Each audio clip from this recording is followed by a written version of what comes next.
अकेले खेत में बैठल बा, हवा चलबा सरसों के खेत झूमता।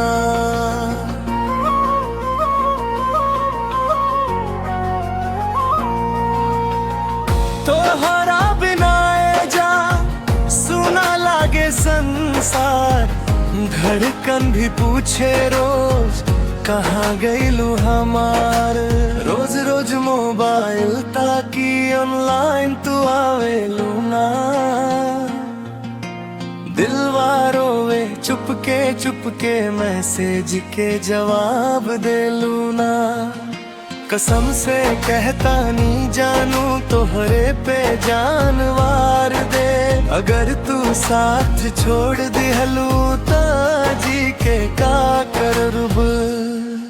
तू हंस के बोल दे जान सब दुख भूल जाए, तू अगर छोड़ के चल गईलू सांस भी रुक जाए।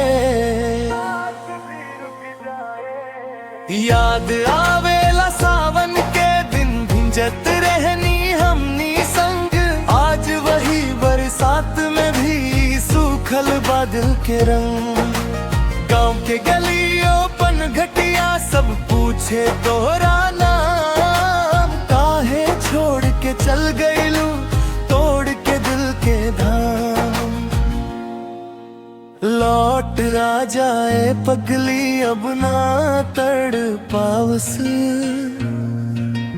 दिन बंधु के दिल टूट जाए अब ता समझाओ सन।